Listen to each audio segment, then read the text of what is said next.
Broadcasting from 88.3 WXUT studio. This is your Saturday morning weekly news update. It is 7:45 in the morning and today is March 4th.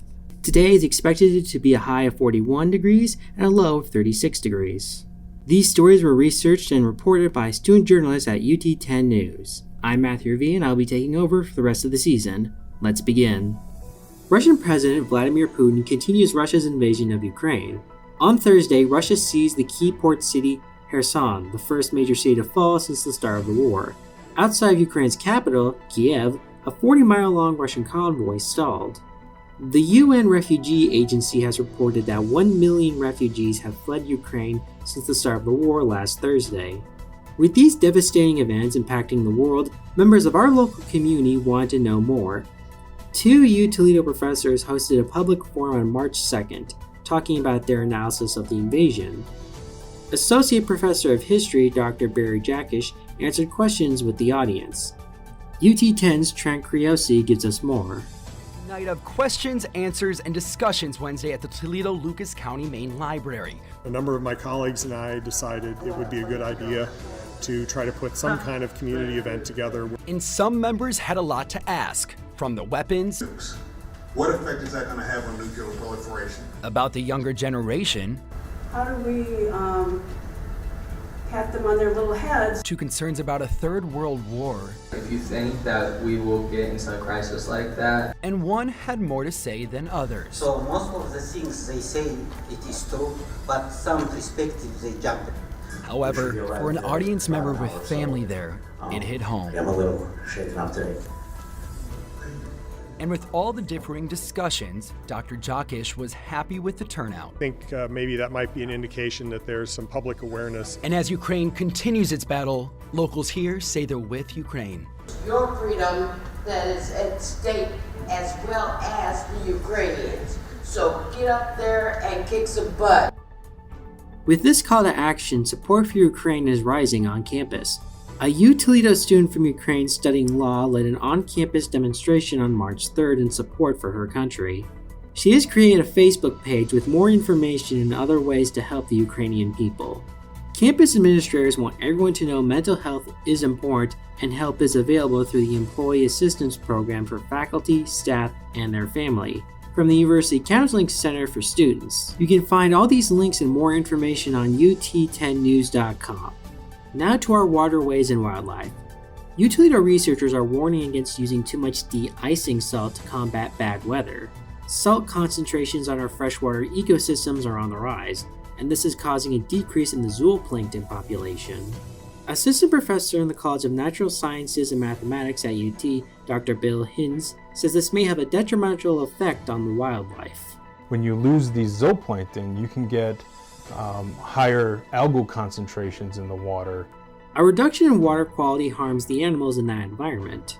Hinz says only applying the necessary amount of salt on our roads, or even applying liquid salt prior to the storm to prevent ice from forming, are solutions to the issue. All streams, wetlands, and lakes, they have a watershed. What you salt 100 miles away will eventually end up in the lake, same as if you were a mile away. Although salt pollution levels aren't yet at a dangerous level, researchers say we need to act now to change the trajectory and prevent permanent ecological damage. Moving further to the White House, President Biden takes steps to keep schools and businesses open. With about 215 million people fully vaccinated and 2/3 of eligible people having received at least one booster shot, he is asking Congress to fund a new pandemic plan to provide what he calls life-saving pills, to increase testing capacity, and to provide more free masks. But here at Toledo, the day many students have waited for the last 2 years has finally come, as the mask mandate has been partially lifted. Toledo President Gregory Postal said with declining hospitalization in cases of COVID, along with updated guidance from the CDC, offices, recreational facilities, meeting rooms, and other common areas are now mask-free, except classrooms and university clinics and pharmacies. Students on campus share their reactions. Be able to lift it a little bit is definitely exciting, especially because it's my last semester here. So I feel like it's fair as long as students get a break within hangout spots and stuff. I think I can understand why people could be concerned, but I mean, it's nice to kind of get back to normal, and it's weird to actually see people's faces in class and other things. Hopefully the lifting the masks means that we're transitioning to a more safer community, and hopefully it will mean more normalization in the community and on campus and in the classrooms, and hopefully just means that moving forward things continue to get better. The future of news seems a bright one. Jaden Jefferson is a teenager native to Toledo, Ohio, but he sure isn't your average 14-year-old. Jefferson, I'm Jaden Jefferson. I'm Jaden Jefferson here. Jaden Jefferson and Jaden Jefferson. I'm Jaden Jefferson, and welcome to Toledo News this morning. He reports on local as well as global topics. His love and talent for multimedia journalism has led him to be interviewed by some big names, such as Oprah and Ellen, though he says one event in particular truly inspired him. I think the Mercy Health nurse strike a couple years ago, well, a few years ago from right now, I think that was a major news event that was getting a lot of coverage. A lot of people were in tune with it and following it closely. While he creates all his content by himself, he's never alone thanks to the love from his family. They're always elated, when I'm able to say, oh, I did this today, I did that today. They enjoy that. For Jefferson, his journey has just started and is far from over. For what's next, I already know what's next, but it's still under wraps for now, so I look forward to being able to tell people what it is. They're going to be excited.